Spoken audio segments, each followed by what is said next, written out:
Break के बाद आपको खुशामदीद कहते हैं। जो डिस्कशन हमारी चल रही है वो बड़ी ही हैरानकुन भी उसमें कुछ हकायक आ रहे हैं, लेकिन उसमें बहुत सेटिस्फैक्ट्री चीज़ें भी समझ आ रही हैं। अतर इकबाल साहब वाइस चेयरमैन पोएपा और चेयरमैन स्टैंडिंग कमेटी FPCCI इकराम कुरैशी साहब मेरे साथ मौजूद है। इकराम साहब, आप ही की तरफ आता हूँ। दो चीज़ें, तीन बल्कि चीज़ें मैंने पूछनी है कि वहाँ पर ज़ाहिर है डेड बॉडीज़ भी पड़ी होंगी दूसरे ममालिक के अंदर, उनको भी लाना है, लेकिन चलो मैं इस पर बाद में आता हूँ। सबसे बड़ी बात यह है कि इकॉनमी पर इसके क्या इफेक्ट्स आ रहे हैं, पाकिस्तान की इकॉनमी पर इस सिचुएशन के। ये भी बड़ा इम्पॉर्टेंट आपका सवाल है, क्योंकि ज़र मुबादला जो था पाकिस्तान का लास्ट ईयर जी, जो रिकॉर्डेड ज़र मुबादला था, मेरा ख्याल है 23 या 24 बिलियन का बिलियन था। अच्छा, ये तकरीबन आप कह लें कि इस वक्त अप टू 31 ऑफ मार्च जी जी तकरीबन $17 बिलियन आ चुका था जी। इसके बाद बाकी जो 3 माह रह चुके हैं, आपके सामने ये सिचुएशन है। लोग घरों में बैठे हैं, ट्रैफिक चल नहीं रही, टैक्सी ड्राइवर्स मौजूद नहीं हैं, non availability of the conveyance, आप बाहर जाएं तो पुलिस खड़ी है। फिर उसके बाद ये है कि आगे फिर ये है कि ये होगा कि लोगों ने अपने पास कुछ ना कुछ चीज़ें रखनी है ताकि वो अपने आगे 3 माह के लिए सर्वाइवर के लिए उन्होंने रखना है। तो हम लोग जो एक्सपेक्ट कर रहे हैं मैक्सिमम 2 से 3 बिलियन तक एक्सपेक्टेड है वो अमाउंट आए, लेकिन उसका भी ये ज़रूर है कि कुछ आगे ईद आ रही है, रमज़ान आ रही है, लोगों ने ईद करनी है, लोग उनकी फैमिली के मेंबर जो सऊदी अरेबिया में बैठे हैं उन्होंने बैक होम अपने बच्चों के लिए कुछ फैसिलिटीज़ प्रोवाइड करने के लिए डेफिनेटली वो पैसे वगैरह भेजेंगे। इसके साथ साथ जो आपने मुझे मेरा डेड बॉडीज़ के बारे में पूछा है, ये मैंने चंद दिन पहले बाकायदा इसके बारे में थोड़ी सी डिटेल ली थी। पूरे ये GCC कंट्रीज़ में इस वक्त तकरीबन 80 to 90 के लगभग जी ये डेड बॉडीज़ हैं। फ्लाइट ऑपरेशन हो नहीं रहा, बल्कि आज मैं किसी जगह पे देख रहा था कि कुछ लोगों ने सऊदी अरेबिया में दमाम के एरिया में उन्होंने परमिशन लेके उधर ही उन्होंने तदफीन का सिलसिला शुरू किया है, लेकिन उनके लवाहिकीन पीछे वेट कर रहे हैं। ये लेकिन किसी का फॉल्ट नहीं है, all what had happened it's a natural effect है, लेकिन अल्लाह ताला हमारी मदद फरमाए। इसमें सऊदी गवर्नमेंट बे इंतहा एक्सपैट्रिएट्स का ख्याल भी रख रही है। मेरी इसमें एक चीज़ जो मैं मिस कर गया था, वो लोग जो पाकिस्तान वापस आएंगे खुदा न खास्ता, एक तो ये है कि वो पाकिस्तानी होंगे, हम उनको डेफिनेटली वेलकम भी करेंगे। खान साहब ने एक बहुत बड़ा प्रोजेक्ट जो अनाउंस किया है, एक प्रपोज़ल दिया है अपना कंस्ट्रक्शन फील्ड के लिए उन्होंने जो मुराद दी हैं, तो ज़ाहिर है ये पाकिस्तानी जो बाहर रह के आए हैं एक्सपर्ट होंगे, अपनी एक्सपर्टिस भी इधर देंगे, लेकिन इनके लिए कुछ वो लोग हैं इनके अंदर जो बिल्कुल हैंड टू माउथ हैं, जो एक वक्त का खाते हैं, दूसरे वक्त का नहीं होती। 800 या 900 रियाल उनकी सैलरी होती है। जब वो पाकिस्तान आते हैं कुछ पैसे उन्होंने उधर रखते हैं, जब पाकिस्तान आते हैं तो उनके पास इधर इतने वसाइल अवेलेबल नहीं होते। मेरी ये रिक्वेस्ट है कि जो आपने कंडीशन एहसास प्रोग्राम में पासपोर्ट की रखी है, एटलीस्ट उसको रीविजिट करें, उसके ऊपर इन लोगों को अपॉर्चुनिटी दें। ज़रूरी नहीं है कि सब लोग अप्लाई करें, जो लोग डिजर्विंग है, जो लोग अभी यानी आप ये कह रहे हैं कि जो दूसरे ममालिक, जिस ममालिक में लोग अफराद बैठे हुए काम कर रहे हैं, उनके लिए कम से कम वेव ऑफ कर दिया जाए, ये मतलब इसका? नहीं, इनका ये मतलब नहीं है। जो लोग वापस आए, ठीक है, जो लोग वापस आते हैं उनमें से अगर कोई डिजर्विंग लोग हैं या उनमें से जो अप्लाई करते हैं, एग्जैक्टली। अब आने वालों के लिए भी हमें प्रायोरिटीज अपनी सेट करनी पड़ेंगी। उनमें से कौन लोगों को, किन को पहले आप भेजेंगे? सबसे पहले उन्हीं को भेजना चाहिए जो बिल्कुल बेयारो मददगार हैं, जिनके कोई पीछे नहीं है, आगे नहीं है, सिर्फ वो वेट कर रहे हैं वापस आने का। इस वक्त तकरीबन 3 माह पहले सऊदी एम्बेसी या पाकिस्तान के कौंसलेट ने, एम्बेसी ने एक एडवर्टाइजमेंट की थी, जो लोग इलीगल्स हैं वो रिपोर्ट करें। तकरीबन उसके हिसाब से मेरे लिए 800-900 लोगों ने वो भी रिपोर्ट किया है। कुछ वो लोग भी आएंगे जो प्रोजेक्ट्स जिनके ख़त्म हो चुके हैं, जो अपना कॉन्ट्रैक्ट कंप्लीट कर चुके हैं, वो तो उन्होंने अपनी रूटीन में उन्होंने आना ही था। लेकिन उसके साथ साथ ये एक ऐसा एक सिचुएशन आ गई है कि जिसमें मजीद एडिशन पाकिस्तानियों की कुछ लोग तो फिर ऐसे होंगे जिनके वीज़ाज रेडी होंगे और उन्होंने जाना भी होगा, और इन दिनों में फ्लाइट्स ऑपरेशन बंद हो गया टोटल। बिल्कुल एग्जैक्टली, वो मैंने बताया कि वो कुछ लोग छुट्टी पे भी आए हुए थे। हाँ जी। एक तो वो एरिया है, प्लस कुछ लोग जिनके वीज़े लगे हुए थे। ये अल्लाह से हम दुआ करते हैं कि ये सिचुएशन में जितनी जल्दी हम निकल सके, ताकि अल्टीमेट जाके जितनी जल्दी ये ख़त्म होगा उतना ही इस इंडस्ट्री का रिवाइवल होगा। बिल्कुल। अच्छा, इसमें एक सर चीज़ और ऐड कीजिएगा कि वहाँ की जो बिज़नेस कम्युनिटी है, पाकिस्तानी बिज़नेस कम्युनिटी जो इन ममालिक के अंदर है, उनका एम्बेसीज के साथ कोऑर्डिनेशन किस तरह कैसा है, खास तौर पर चैरिटी के लिए, क्योंकि हर शख्स जिसको प्रॉब्लम है उसने अपनी एम्बेसी से रब्ता करना है, तो इसकी कोऑर्डिनेशन के बारे में कुछ कहिएगा। इस वक्त मैं कहता हूँ जी, ये पाकिस्तानियों की क्रेडिबिलिटी रही है। आप 65 की जंग को देखें, बड़ा लोगों ने जो मुखय्यर हज़रात थे उन्होंने दिल खोल के लिए पाकिस्तान के लिए, पाकिस्तान फ़ौज के लिए, अफवाज पाकिस्तान के लिए उन्होंने पैसा दिया था। इस वक्त भी सिचुएशन जो सऊदी अरबिया बाकी GCC कंट्रीज़ में है, मुखय्यर हज़रात और उसके साथ साथ कुछ तंजीमें ऐसी हैं, जिस तरह पाकिस्तानी एग्जेक्टिव फोरम है, उसमें प्रेसिडेंट उनके मुनीर साहब हैं, जो एक मीडिया का फोरम है। इन्होंने पाकिस्तान एम्बेसी के साथ मिलकर बाकायदा प्लान आउट किया है, राशन इन्होंने दिया है, 200-250 फैमिलियों को इन्होंने इनकी टेक केयर की है। अच्छा। और उनको जाकर राशन इन्होंने डिलीवर किया है। बल्कि कौंसल जनरल जद्दा ने बाकायदा जो बिजनेस कम्युनिटी है पाकिस्तान की, उनके साथ उन्होंने मीटिंग्स भी की हैं ताकि इस मसले का वो टेक अप करें। ये इसी वक्त में, ये जो मुश्किल का वक्त होता है, इसी में हमें एक दूसरे का साथ भी देना चाहिए। मैं सर एक चीज़ इसमें ऐड करना चाहूँगा, पाकिस्तानी बिल्कुल उधर बिंदास आप कह लें कि बेहतरीन तरीके की चैरिटी कर रहे हैं, लोग काम कर रहे हैं और एम्बेसीज के साथ मिल के काम कर रहे हैं। एक दिन पहले या 2 दिन पहले मेरा ख्याल है कि रियाज एम्बेसी ने स्टॉप इनको किया। Maybe there should be certain technical reason, या कोई गवर्नमेंट की तरफ से आया होगा इनको नोटिफिकेशन। इसमें सर ऐसा है कि ये चीज़ें तो चलती रहेंगी।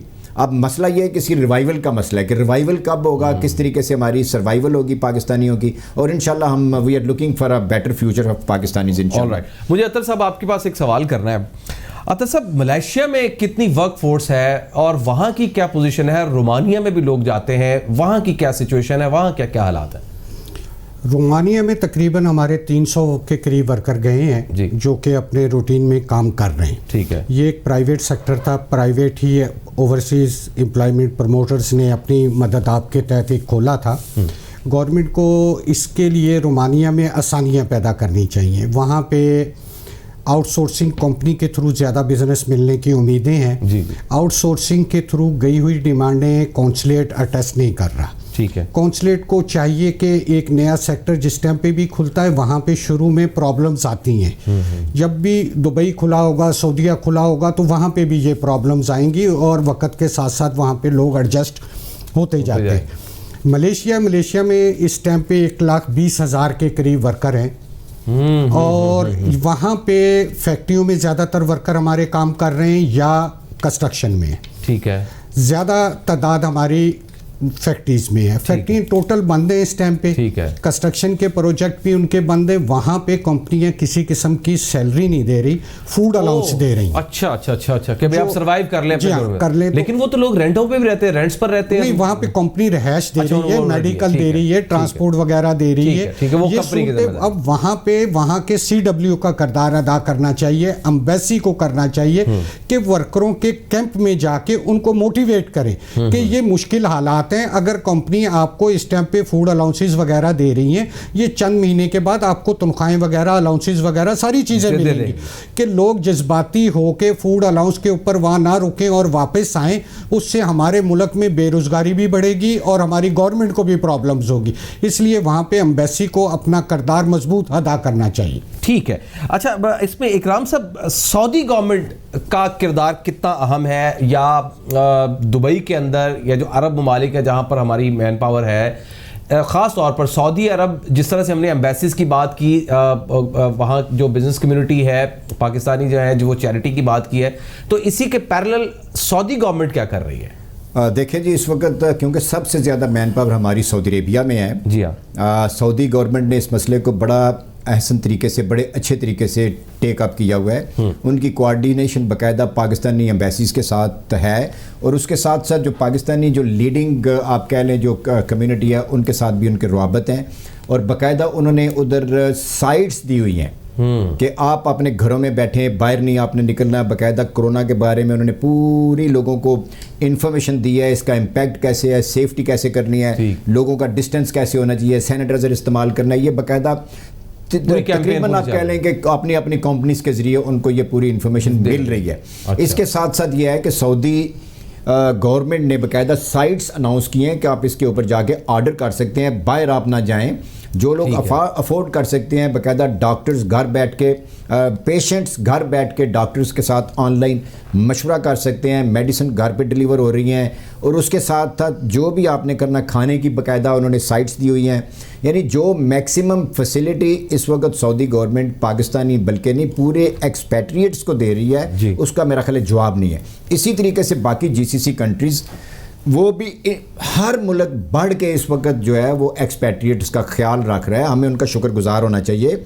हम पाकिस्तान की तरफ से, पाकिस्तानी अवाम की तरफ से, तमाम जीसीसी ममालिक के वी आर रियली थैंकफुल जिस तरीके से जिस मुश्किल हालात में वो पाकिस्तानी कम्युनिटी को सपोर्ट कर रहे हैं या लुक आफ्टर कर रहे हैं। इसका मेरा ख्याल है किसी जगह के ऊपर इस तरह की मिसाल ऐसी मौजूद नहीं है। ठीक है, यानी पाकिस्तानी को मुतमिन रहना चाहिए कि उनका ख्याल हो रहा है। मैं कहता हूँ जी कि इस वक्त माशाल्लाह हमें इसके लिए बिल्कुल अपसेट नहीं होना चाहिए। एक चीज़ यह है कि हमें दुबई में जो पाकिस्तानियों ने किया है, स्ट्राइक कर दी, ये किया, हमें इस वक्त पैनिक में आने की बिल्कुल ज़रूरत नहीं है। जिस मुल्क में ये लोग रह रहे हैं, जिस जीसीसी कंट्री में ये लोग बैठे हुए हैं, उनके लॉ एंड ऑर्डर को फॉलो करें ताकि उनकी वो अच्छे तरीके से प्रोटेक्ट करें, क्योंकि आइंदा भी हमने एक्सपोर्ट ऑफ मैन पावर का काम करना है, पाकिस्तानी लोगों को बाहर भेजना है। वो भी अपनी पॉलिसीज़ इसी को मद्देनज़र रख के बनाएंगे कि आइंदा वो किस तरीके से वो आगे उन्होंने किन किन ममालिक से मैन पावर लेनी है। मैंने अतर साहब से भी बात करी, लेकिन मैं एक सवाल अतर साहब की इजाज़त से ज़रा मैं आपसे कर लूँ, फिर मैं अतर साहब की तरफ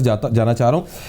सर, ये खबर भी आई कि कोई 2 या 3 महीने पहले, 2 महीने पहले जो लोग इनिशियली गए, एक तो टिकट्स बहुत महंगी मिली, इसको ज़रा कंफर्म कर दीजिएगा कि ठीक है।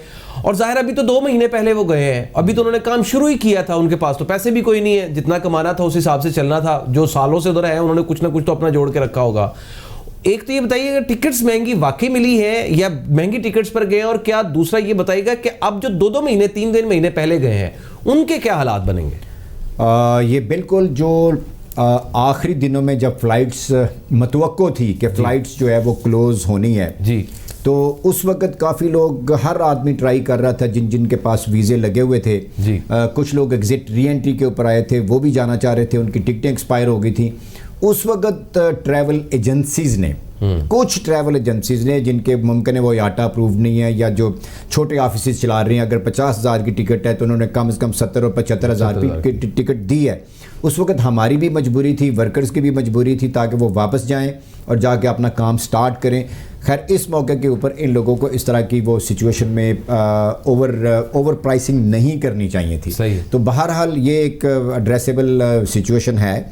अब ये है कि वो लोग जो आ गए हैं पाकिस्तान, जो लोग छुट्टियों पे आए हुए हैं जी हाँ, उनके लिए भी मेरी आपसे रिक्वेस्ट है कि उनको घबराना नहीं चाहिए। ऑटोमेटिकली सऊदी गवर्नमेंट ने 3 महीने के उनके लिए एग्जिट री एंट्री उनकी वो एक्सटेंड कर दी है, उनके अकामे एक्सटेंड कर दिए हैं। और उसके बाद अगर कोई बंदा फिर भी रह जाता है तो कैपिटल टीवी की तरफ से मैं ये बता रहा हूँ कि एक साइट अबशर है। अबशर में दिखाई जी, वो अबशर वाली जरा दिखा दे, एक नजर जरा दिखा दे जरा। अबशर के ऊपर आप अपनी पूरी डिटेल देंगे। मुमकिन है कि किसी जगह के ऊपर बाज़ तरह का टेक्निकल प्रॉब्लम हो जाता है तो आप अपना पूरा डाटा उसमें देंगे तो ऑटोमेटिकली आपकी प्रॉब्लम जो है वो एड्रेस होगी। सर एक शॉर्ट क्वेश्चन, फिर मैं अतर साहब को वी हैव 2 मिनट्स, मुझे मुख्तसरन बताइएगा PIA का जो किरदार है वो क्या हो सकता है या किया जाना चाहिए इस वक्त की सिचुएशन में?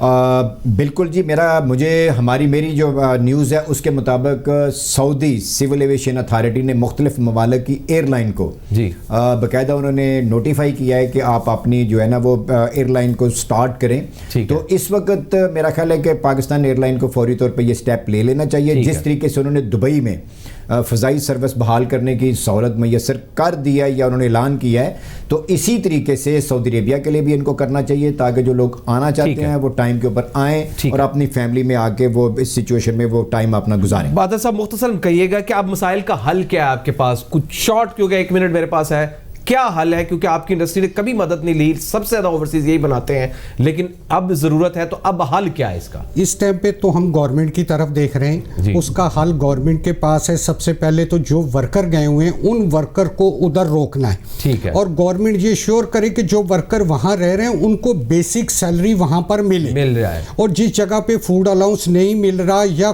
प्रॉब्लम में वर्कर हैं उन तक फूड अलाउंस पहुंचे या फूड पहुंचे ताकि वर्कर के लिए वहां पे आसानी हो।